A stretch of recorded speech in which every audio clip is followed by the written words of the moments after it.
It's a Politics Wednesday edition of River to River from IPR News. I'm Ben Kiefer. Joining us in our Ames studio, two Cyclone political scientists. Hey, that's fun to say.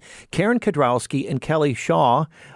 Karen, professor of political science at ISU, director of the Carrie Chapman Katz Center for Women in Politics, also co-director, along with Kelly Shaw, of the ISU Center for Cyclone Civics. Karen, welcome back to our program.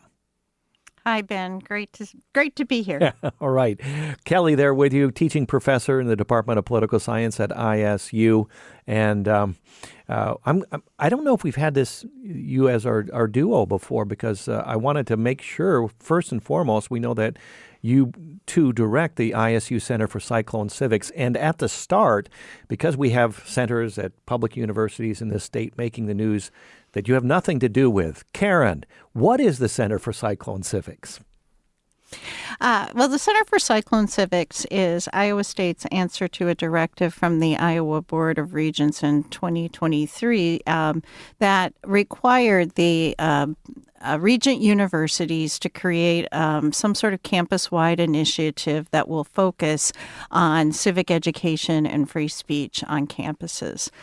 So we were formally created as a center in April of 2025, and we are working on programming, other kinds of collaborations across campus, bringing important speakers to campus from across the political spectrum.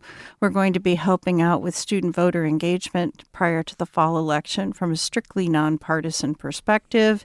And we are now starting to put our heads together to think about implementation of the new civics requirement, which will require Iowa State students to take one semester of American history and one semester of American government prior to graduation. Okay. With that as a backdrop, let's launch into some of our topics for today. Later in the hour, I want to talk about how Congress keeps funding the Iran war. No oversight to show for it, really. I want to talk about congressional oversight of the war with Karen and Kelly. Perhaps you'd like to chime in with your question on that, or the tariffs that the president announced, increased tariffs on some Canadian goods. And we want to talk about both the open Senate race here in Iowa, as well as the open governor's race. Both of those, some significant news there in terms of polling. But let's start here with Arizona's primaries quickly. Arizona, the only state holding primaries this week, the results now confirmed. Trump-backed Representative Andy Biggs won the Republican nomination for governor. Biggs really leaned hard into Trump's endorsement and his Freedom Caucus roots through the race. Now he'll face Democratic Governor Katie Hobbs, who was unopposed in her primary in November. One recent poll had Hobbs leading Biggs by 5 points in a hypothetical matchup. Also useful here as a mirror, Iowa. We've also have our wide open governor's race here too. And as a note, another Iowa connection, Katie Hobbs narrowly beat Carrie Lake in 2022. Carrie Lake, a University of Iowa graduate. Why don't you start us off on this one, Kelly? Your observations about yesterday, about Representative Biggs, or other things that we can apply to our conversation?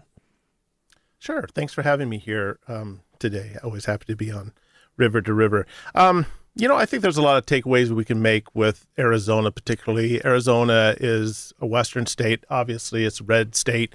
For all intents and purposes, voted heavily in favor of President Trump a couple of years ago in the presidential elections. So we kind of look at it as a bellwether state. Having said that it's a red state, we also know that there are cleavages there within the Republican Party between the MAGA folks and maybe the more traditional folks. The rift between John McCain and President when John McCain, of course, was senator, and President Trump is pretty well known. Some of the things Trump said about McCain prior to his passing. So, there is this cleavage, Ben, that we see in the Republican Party between the MAGA folks and maybe some more traditional folks. As you mentioned on the intro, Andy Biggs was quick to point out that he was endorsed by the president. And in fact, in the primary, the other two Republicans really didn't put up much of a fight against Mr. Biggs, given his longtime association with Arizona politics and the Republican Party.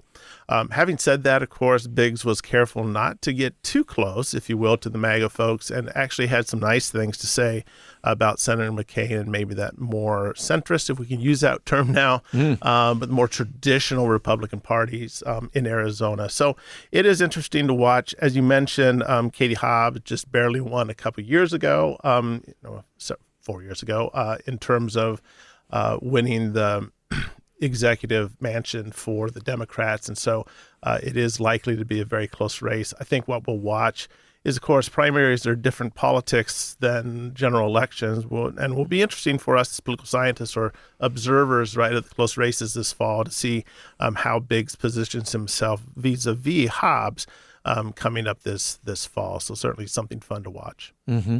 And Karen, your takeaways for Arizona? Well, I think one thing, first of all, I agree with everything that Kelly said. But secondly, there was a Democratic socialist who challenged one of the incumbent members from the left in one of the congressional races, and that individual actually lost. So as we see that Democratic socialists are attempting to gain traction within the Democratic Party, I think that this demonstrates that their appeal might be actually focused to just certain kinds of political cultures, and that they probably do not have a significant national appeal, whereas the sort of more centrist and I guess more practical wing of the Democratic Party, holds sway in important parts of the country. Mm-hmm. Let's move on to tariffs. Also in our political news, President Trump imposed 50% tariffs on most Canadian goods this week, citing unfair treatment of American autos, alcohol, dairy, and the move invokes a Depression-era trade law. Canada's Prime Minister said the tariffs will raise costs for families on both sides of the border. Canada's ready to negotiate, he said. Tariffs also land in the middle of a bigger unresolved trade fight. The U.S. let the USMCA lapse, that's a trade agreement, without renewal on July 1st. And negotiators are back in Mexico City this week for a third round of talks, trying to patch that together. Our U.S. Senator Chuck Grassley asked about the new Canada tariffs on a call with reporters yesterday. He said he strongly favors keeping the North American trade relationship intact, and that should be that trade agreement should be extended, in his words. Notably different a tone he had than the administration's, and also we should emphasize for Iowa, a state whose farm economy is already several years into downturn, another trade fight carries some real weight. Let's listen to the president announcing these new tariffs. The president talking with reporters yesterday. Canada tariffs. What are those a response to the wildfires in? No. That's separate. We're looking at that separately. And what is there anything? It's only a response to the way they've treated our farmers and our people. Yeah. Canada's been very, very tough on us over the years, for many years, and no other president's done anything about it. I love Canada. I love the people of Canada. Many friends that live in Canada, but their leadership, from Trudeau to the current leadership, in all fairness to them, they need us to survive. Without us, there's no way they can survive. So, but they've been very, very tough over a period of the last 50 years, actually. The president yesterday on more Canadian tariffs. Kelly, start us off on this, because some may be a bit confused. We had a Supreme Court ruling earlier this year that said the administration lacked the authority to use emergency powers for tariffs, but a different sort of way to run around, do an end run here, isn't it? That we're getting from the administration this time. Yeah, I think we put this in context of a lot of things we've seen both with the Western world and the United States over tariffs, and Canada is ongoing here. Oftentimes, this White House asks for permission. Oftentimes asks for forgiveness and go ahead and do what they want to do, and then they get reeled back in, as you alluded to there, Ben. We also have to understand that this White House frequently looks at bilateral or multilateral trade negotiations through a transactional lens, and this certainly adds to the kind of MO, if you will, of this White House in terms of entering into these agreements, usually firing first and then trying to back into various agreements there. So this is kind of the modus operandi of the White House in terms of addressing international events. It doesn't help that the picture was literally clouded with some of the president's comments over the forest fires that exist there. But we need to recall, as you mentioned in the lead-in, Ben, that the USMCA has expired. When that expires, usually in bilateral relationships, or in the case of what NAFTA was, with Mexico included there as well, in North American free trade, these tariffs oftentimes violate not only the law, but also the spirit that exists between these regions in North America. So we need to recall, of course, that we are moving into a negotiation period. The president has oftentimes entered these firing first and then backing and trying to find compromise. We see that usually from this White House and everything, from how he negotiates war to trade to what have you. So not surprising. I think we do have to put it in context of the fact that NAFTA is kind of the default now. The UMCA is now expired, and we're looking for a new trade deal. And in the Trump's eyes and his trade specialist eyes, it's an opportunity to renegotiate that relationship.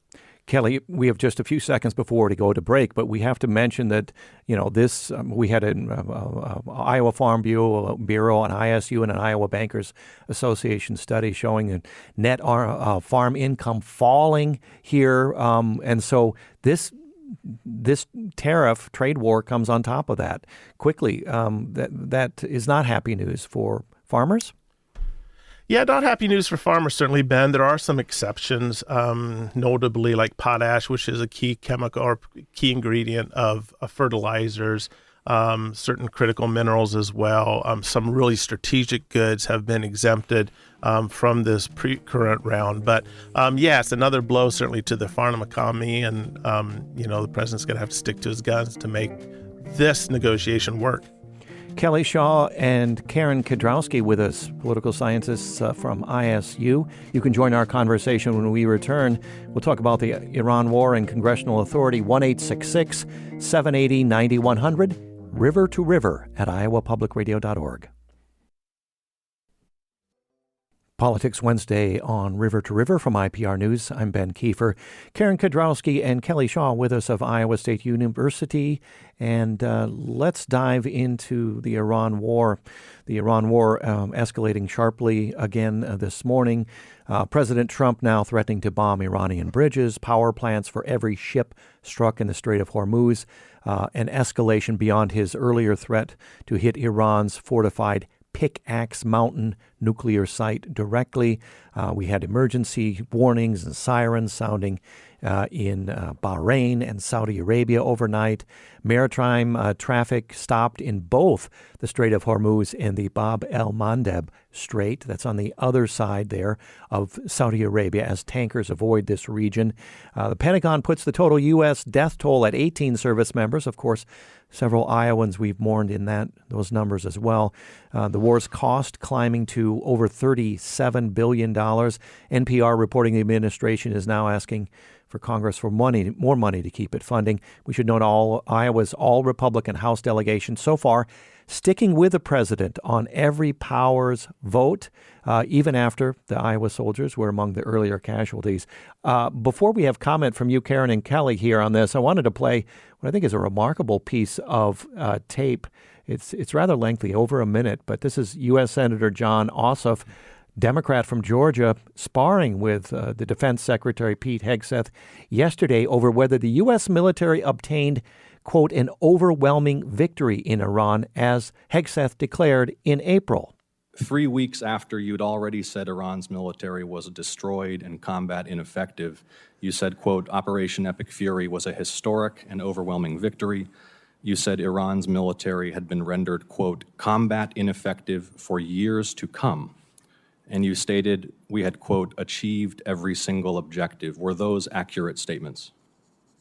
It certainly was, on behalf of the men and women in uniform, a historic military victory over Iran. Had Iran's military been rendered, quote, combat ineffective for years to come? That was a statement that you made 4 months ago. They had 160 naval vessels you need in to the answer Blue Water the questions, Navy, Mr. and they're gone. Secretary. Their Air Force you is said 4 months completely ago. combat ineffective, You and they said don't 4 have a months defense ago. industrial base. Excuse so me, describe Mr. to me a Secretary. country that doesn't have an Air Force, a Navy, or a defense industrial base, and I will describe to Secretary. you a country that does not have an effective Mr. military. Secretary, you It stated- can lob missiles. Mr. Secretary, you stated missiles, 4 but it's months not a ago combat that effective Iran's military. military had been rendered, quote, combat ineffective for years to come.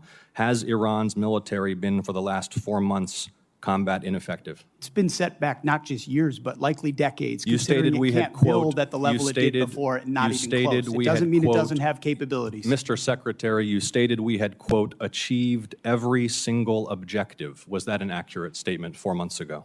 The main objective of this was to ensure that Iran never gets a nuclear weapon. Their main sites were obliterated. We're watching over them, and we're holding that issue. Okay, that was Defense Secretary Pete Hegseth sparring with U.S. Senator John Ossoff in congressional testimony. Karen, what do you make of that? Well, that certainly is an example of congressional oversight and how contentious it can be. Now, let me sort of back up and say that, under the Constitution, Congress has the power of oversight. Because it has the power of the purse, it has the opportunity to ensure that the funds that are appropriated to other, branches of government, departments, and so forth are being spent wisely and in the spirit of what Congress had intended. As the growth in executive power has occurred, that has become increasingly more difficult to do, but especially in areas of foreign policy and war. Subsequent to World War II, what we found is that presidents were justifying military conflicts, and this starts with the Korean conflict on to today, as justifiable and within the powers of the president under their role as commander-in-chief.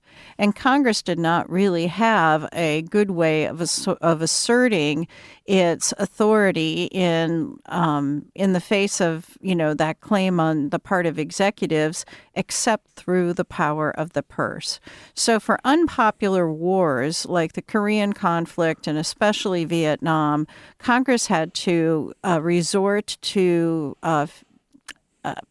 stating that they would not fund wars and to defund that. And of course, that led to the attacks that we heard on the part of Secretary Hegseth saying, you don't support the troops, you want the troops to go unpaid, and so forth, when that was really just the only mechanism that Congress had to be able to demonstrate that they did not approve of the military actions. So we're seeing history repeat itself in a way. Now, of course, in 1973, Congress passed the War Powers Act as a way of holding the executive accountable for when they were engaging in military action. However, no president has acknowledged that the War Powers Act is constitutional. And that certainly holds true for President Trump as well. Yeah. And Karen, but the vantage point of congressional Republicans, including Iowa's delegation, for instance, the New York Times describes Republicans in Congress facing a, quote, worst-case political scenario, funding an unpopular war with little oversight to show for it.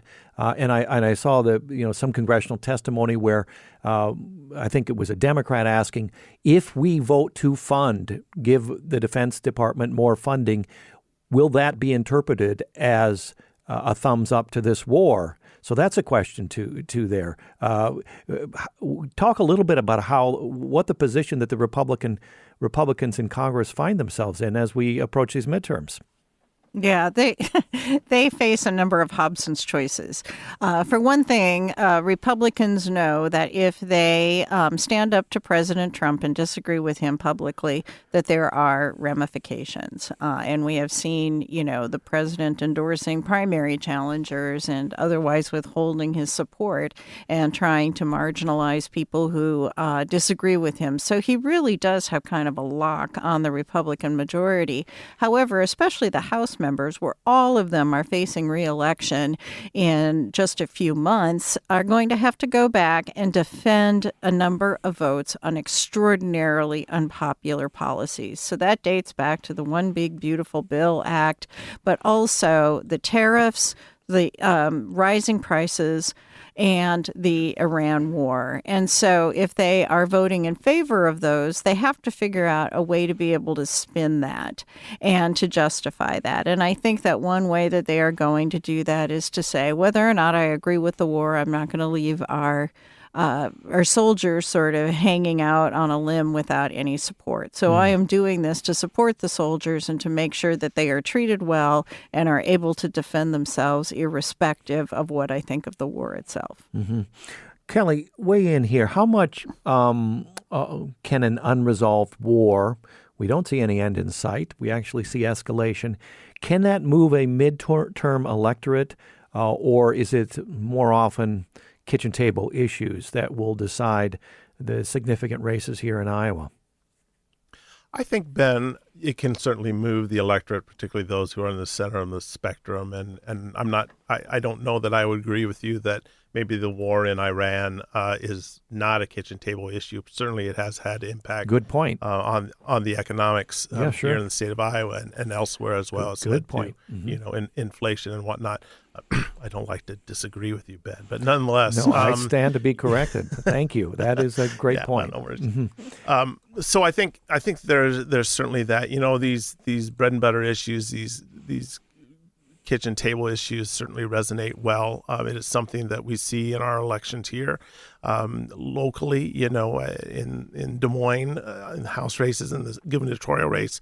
But again, we see these issues regarding the economy, particularly on the impact, as we kind of alluded to when we're talking about Canada, the impact that it has on inputs for production here. And so all of those things can snowball certainly into being a reverse, if you will, a reverse coattail or a negative coattail for the Republican Party. And as you've mentioned, the veterans coming back, such as Zach Nunn, who is a veteran, Miller Meeks, who is a veteran. Of course, they're both facing fairly contentious, more so Miller Meeks than Zach in terms of elections this fall. But as military members and former reservists or active reservists, they certainly have to support the president, not only because of those things Karen mentioned about the optics and the politics of supporting the president during a time of war, quote unquote, even though the president and the executive has been very careful not to use the term war, interestingly enough, when we're dealing with Iran, but they do use the term war when they address issues such as Venezuela. So there certainly is some word tossing around in terms of what key terms should be used here. But yeah, I do think it would could potentially have an impact, particularly on those persons who are not really ideologues, but certainly look at their pocketbook and look at the issues that they're facing here in Iowa or Wisconsin or wherever the case might be. And it does have some movement likely in terms of the electorate and how they decide to vote, even in, state races or in their congressional races moving forward. It's Politics Wednesday edition of our program, River to River. From IPR News, Ben Kiefer with Kelly Shaw. You heard just there, Karen Kedrowski, also of ISU in our Ames studio. You can join us, 1-866-780-9100, River to River at iowapublicradio.org.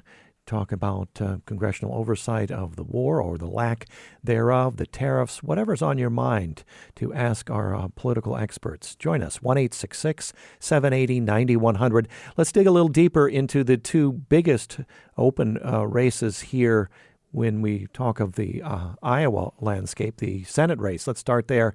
One of the most closely watched in the country, Democrat Josh Turek, state representative and two-time Paralympic gold medalist, outraising Republican Representative Ashley Hinson for the first time this cycle in the second quarter fundraising, though Hinson still holds roughly 3 times as much cash on hand.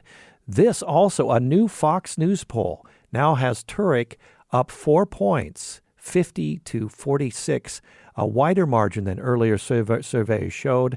It's a race that both parties see as central to control of the Senate. With these new poll numbers for this Senate race. We also want to have for the gubernatorial race, but let's stick with the Senate race right now. Karen, what do you see with this fundraising and these poll numbers? Yeah, well, what we have seen nationwide is that the Democrats have been outraising Republicans, and we're just seeing that reflected here in both the Turek and the Sand fundraising numbers.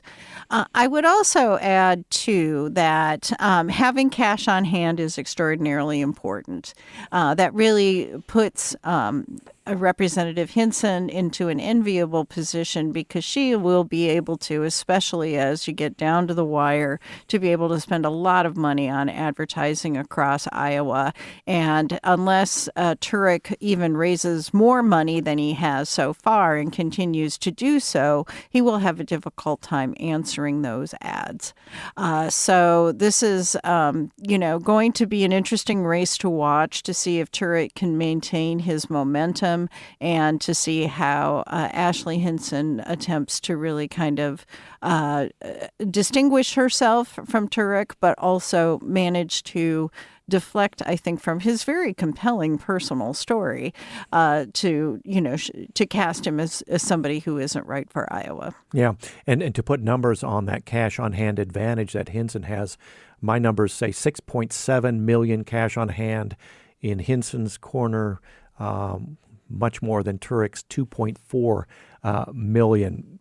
Going back to this poll, Kelly, how should we weigh a poll like that? A Pox poll, Turek up 4 points, maybe close or within the margin of error.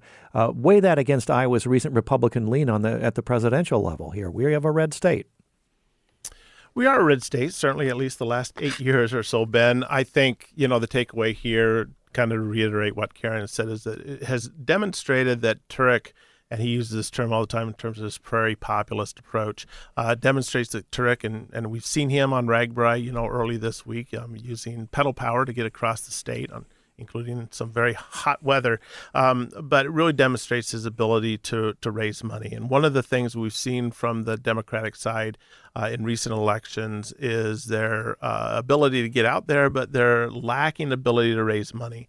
And we do certainly know that this race, as well as the gubernatorial race, such as the one in Arizona, the gubernatorial race here in Iowa, has been targeted by both parties, but the DNC is likely to continue to pour a lot of money into this process, not only for Turek, but also for Sand. And the reason why they do that, Ben, of course, is that they recognize that this is a key opportunity to pick up seats here, not only in the U.S. Senate, but also in Terrace Hill there. So I think that the big difference here really in the race is that while we are traditionally red, or at least, again, the last 15 years or so, that the Democrats have found very good candidates to run. Candidates have experience, some recognition, name recognition in terms of Rob Sand and in terms of Turek, but they really have the ability to go out and raise money. And that is the name of the game, sadly, or maybe fortunately, depending on your perspective. That is the name of the game currently in terms of winning elections in a post-Citizens United world. Yeah, unlike the governor's race, where we have two men. Karen, I have to ask you about gender dynamics in the Senate race. Josh Turek versus Representative Hinson. Do you see gender dynamics figuring into this race thus far, or not so much? Gender dynamics are always there. So Ashley Hinson is really trying to, I think, present herself as somebody who is a friend to the Republican voters who are overwhelmingly, or at least a majority, male. So you see her pictured with farmers, you see her pictured with veterans and things like that. Josh Turek is really kind of leaning into his identity as an athlete, and an elite athlete, and also leaning into his identity of, being disabled because of his father's service in the military. So vote vet groups have come out in favor of him. And if you look at the imagery in their ads in favor of Turek, they're highly masculine because it really kind of focuses on the veteran experience. So yeah, it's clearly there, and clearly that, Hinson is trying to position herself as someone who is really appealing to sort of everyday Iowans and farmers and so forth, whereas Turek is also kind of leaning into masculine themes. Yeah. Iowa's most competitive Senate race in over a decade. Karen, what would it take actually structurally, for a state that's trended red to actually flip a Senate seat. We haven't had a Democrat in a U.S. Senate seat representing Iowa and Washington since Senator Harkin. I think that it being an open seat is one big factor. Incumbency effects are real, and here we are in a position of not having many incumbency effects. Secondly, is that it is a midterm election, and midterm elections always have lower voter turnout and quite a different electorate than what you find in presidential elections. In presidential elections, we have many more low information, sort of high activation energy voters, whereas people who are really invested and follow politics closely are also will vote in midterm elections as well as presidential ones. So those are two factors that will help Turek. Also, we see that there's a great deal more excitement among Democratic voters nationally for participating in this election, in part because they see it as a referendum on Trump. Back in just a moment. Moving our way through another Politics Wednesday edition of River to River from IPR News. I'm Ben Kiefer with Kelly Shaw and Karen Kedrowski, political scientists from ISU. Let's give the same treatment to the governor's race, a little more in-depth analysis based on the latest news. Democrat Rob Sand has broken Iowa's fundraising record for a statewide campaign, raising more than $9.3 million in the most recent reporting period alone, now sitting on nearly $18 million cash on hand. And Republican Zach Lane raising over $6.3 million in this same window, powered by a $5 million in donations from a PAC called RGA's Right Direction. Finishing the period with just over $1 million on hand. Zach Lane had to weather that heavy post-primary spending he did there. The Cook Political Report now rates this race a toss-up, and that same Fox News poll that we mentioned earlier in the tight Senate race actually has now in this governor's race, Sand up 9 points over Lane, a notably wider gap than that toss-up label suggests, it seems, from the Cook Political Report. Kelly, start us off here. What do you make of the latest news on this governor's race? Well, we've seen from the beginning that Secretary Sand has had a lead, certainly not only amongst his party and fought off, any challenger that might have come about in terms of the primary that was held back in June, and likewise, has increased his name recognition, not only in terms of the advertisements, which we constantly get bombarded with, but also the fact that Rob Sand has been out there going kind of grassly, if you will, full grassly, going from county to county and having these town hall meetings. So, Rob Sand is smart. He's, again, the only democratically elected office holder that holds a statewide office. And so he understands the challenges that he's facing. One of the things we should probably draw between the differences, as you mentioned, between, Ben, the fundraising, is that Sand had raised about a third more, about 33% more in the last reporting era. He has much more on hand. But as political scientists, we always like to look at where that money is coming from. You mentioned the fact that the Republican Governors Association has given $5 million to Zach Lane. When we look at the fact that he raised $6.37 million and $5 million of that came from one source, that's pretty substantial. Likewise, of course, the Democratic Governors Association of the DGA has given about $2.5 million last time I looked to Rob Sand, which indicates that, of course, the Democrats are behind him, but they don't have to be as all in with him because of the fact that Rob Sand has demonstrated this kind of electability, kind of this populist approach that he has done in terms of reaching out and getting the various endorsements from people on the right-hand side of the political spectrum, which is a whole another spectacle in itself within the Republican Party. But certainly we have seen Rob Sand from day one, clear back in November, when he was likely to get the nomination, and now moving forward as he approached November, his ability to raise money. And as I mentioned in the previous section, one of the things that the Democrats have lacked are quality candidates, of which Rob Sand certainly is. He has demonstrated his ability to win office statewide in terms of his auditor role, and likewise they have been cash poor, and certainly Rob Sand and his campaign are not cash poor in terms of their ability to engage in this 24/7 saturation that we see taking place on our radio and our media and on our Facebook and whatever the case might be. So my big takeaway is, where's the money coming from? Certainly Sand is getting a lot of money, but he's getting a lot of money from small donations, and this is very similar to how Barack Obama won Iowa back the first time, is that Obama built a grassroots organization. He was one of the first ones to use the internet to raise money. And Rob Sand is not shy about sending text messages and asking people to make small donations. And I think that really sells and why in a multi-million-dollar race would a candidate want a $10 contribution? And, I get text messages from both the Lane campaign and the Sand campaign daily, probably because, I've been registered on both sides, so that's probably my mistake. But one of the things that we see is that these candidates, particularly in this case, Rob Sand, much has been made by the Republican Party about his in-laws giving him a lot of money. In fact, his in-laws actually helping a challenger to Zach Lane during the primaries in terms of Randy Feenstra. But one of the things that we look at is grassroots and how well organized they are.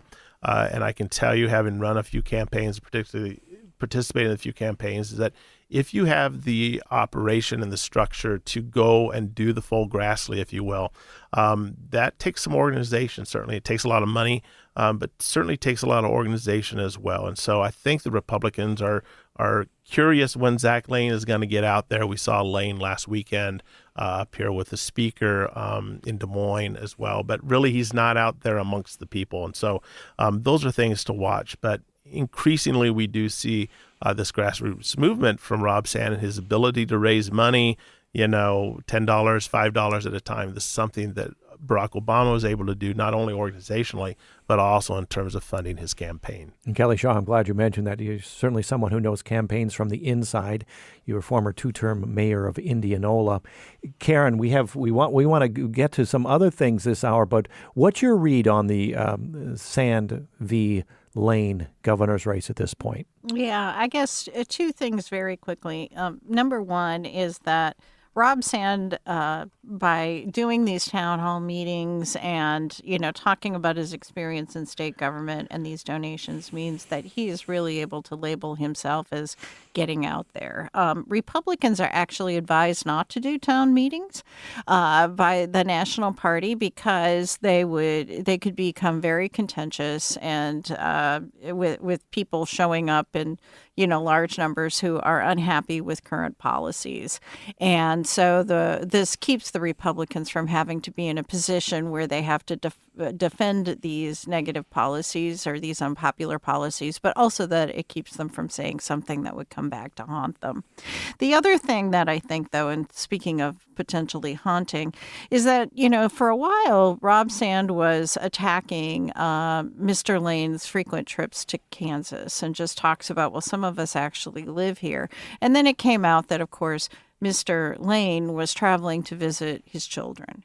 So I think that's not a very compelling or I think a good story to tell, to try to attack somebody for going out of state because they are spending time with their children, and certainly not for family values Republicans. I think they would see that as a positive rather than a negative, that Mr. Lane is staying connected to his family. Yeah, and I did see a Lane ad that was really focused on his ancestors' longtime roots in Iowa before moving to Kansas in that instance. Let's jump to two Iowa stories this week that capture the state's ongoing culture war terrain. At the Family Leadership Summit in Des Moines, House Speaker Mike Johnson joined Ashley Hinson, warning that, quote, democratic socialism, calling the November election a spiritual battle, despite no Democratic Socialist candidates actually running, to my knowledge, anywhere in Iowa statewide or congressional races. Meanwhile, couple that with, in Waterloo, close to 1,000 people turning out for a 1619 Freedom School Read-In. This is an annual protest against Iowa's 2023 book banning law, which has pulled hundreds of titles, many of them from black authors, from school shelves and remains in effect despite legal challenges. But let's go back to that Christian summit here and hear from let me find where I am here. This is House Speaker Mike Johnson speaking Friday as a keynote speaker for the Family Leadership Summit. Let's listen. I mean, 30 years ago in Washington, the Republicans and Democrats were arguing over marginal tax rates and shades of regulation. That's not the contest right now. Right now, we're in a battle, an all-out battle, to determine if we were going to remain one nation under God, if we're going to remain and keep a constitutional republic, or trade it in, dismantle the foundations, and go down this dark, dangerous, deadly road of communism. And I started saying weeks ago that I was starting to see many Mamdanis pop up around the country, and people were like, oh, that's a New York thing. I said, no, I'm telling you, it's everywhere. And now you see it happening. Speaker Johnson in Des Moines on the weekend. Let me throw in here a comment from Noah, one of our listeners, because he wants to know about the electability of DSA candidates. That fits in your Democratic Socialists of America here. Karen, to you on this. So Family Leadership Summit, Christian summit there, how large will that figure into the races here in Iowa? And what do you hear in that clip? Yeah. Well, what I hear in that clip is a real effort to sort of mobilize that part of the Republican base. And evangelical Christians turn out when they sort of have really are motivated to do so. And, you know, for those that have really sort of connected President Trump to being, chosen by God to carry on their agenda, they're very motivated to get out. But they are also the kind of people who might sit out elections if they don't have that kind of motivation. Now, of course, one thing that drives me as a political science professor a little bit bananas is that, you know, the terms communism, socialism, and even fascism get used as if they are completely interchangeable. And of course they are not. They are very, very different. But what they hold in common is that they sort of incite this notion of fear, right? That these are our historic enemies. So if we have enemies in our midst, this is something that they, need to combat. And in terms of Noah's question, can Democratic Socialists get elected? Sure, sometimes in the right places. Would they, I think, be competitive in Iowa statewide? No. Perhaps in certain enclaves they could. But would they really have a national following? I would say no, especially if they stick with the term socialism, right? Mm-hmm. The socialism is a red flag for a lot of people. Let's go to our phones. Chris is joining us from Des Moines. Hi, Chris. What do you want to chip in? Hi, how are you? You can hear me? Absolutely. Thanks for giving us a call. What's on your mind? Oh, great conversation. I'm going to try and stay succinct here. Yeah, the scare tactics get tiresome. Socialism works in a lot of countries, and I certainly like socialized police and fire and military and all that. But I sent a comment and that, the elephant in the room is what one of the panelists said there, the post-Citizens United world. Money has compromised our checks and balances, and George Washington warned against political parties. You've got demagoguery taking over when people, even my own representative, when they take an oath to a party instead of the country, there's a problem there. And when they're afraid for their jobs because somebody with power says, we're going to primary you, we have the money to primary you from the national level all the way down to the local level, then how can voices be heard and how can we really talk about real issues? We're talking about issues that are given to us by people that have the power to do that, not necessarily what's, the kitchen table issues as you all talked about. I hope I'm on point there. And sure are, Chris. A lot of things mentioned there. Who would like to take that, Kelly or Karen, to observe what Chris is getting at there? Yeah, I'll take that one, Ben, and great comments, Chris. I think you're spot on in terms of what's going on. These wedge issues are something that have really divided the country. We see the polarization, more so in our classroom that Karen and I experience here in Ames, but elsewhere as well. We see it in high school. And these wedge issues and these culture wars over education policy, gender equality, and identity, school choice, the list goes on and on. We see this play out in Des Moines, and we see it in our state and even local politics now, unfortunately, Ben, as we've talked a little bit about previously. But I think this is a good opportunity to kind of bring home what Chris mentioned. This is really an opportunity, or an attempt at least, for the Republican Party to go into a fairly tenuous stand or tenuous situation with the midterms coming up and trying to define this election in a different way. And I think Chris hit it right on the head when he said, these issues are being defined for us. A lot of these issues have come up in the Republican-controlled Iowa House and Senate and put into place here. But the bread and butter issues that really are impacting a lot of persons in terms of their pocketbook issues are not something the Republicans are talking about, and it's clear to understand why that is the case. So, Chris, I think your comments are spot on. We do see the Republican Party trying to go back to kind of an old playbook in terms of cultural issues. But as Karen mentioned, that's limited. A lot of these issues have been solved at the state level, or at least, have been subordinated at the state issue with a Republican trifecta that's been in effect for a long time. And so they're kind of going back to the same old playbook, and it'll be be interesting to see whether or not, Ben, the voters are going to fall for this once again, because if the issues are not being talked about that are really those pocketbook issues and those kitchen table issues, and I would argue that a lot of these cultural war issues have sailed away and are being brought back. If the Republican Party doesn't figure out a way to deal with some of the negatives going into the midterms, it might be a long night in November for them. Okay, in the final minute, I wanted to get to the other culture war issue that I mentioned here in Iowa. Nearly 1,000 people turning out in Waterloo, Karen, to protest a law that's pulled hundreds of books, many by black authors, from Iowa classrooms. Given your work on free speech through Cyclone Civics, how do you square a law like this, the protests that we saw there on an annual basis, with the First Amendment principles in an educational setting?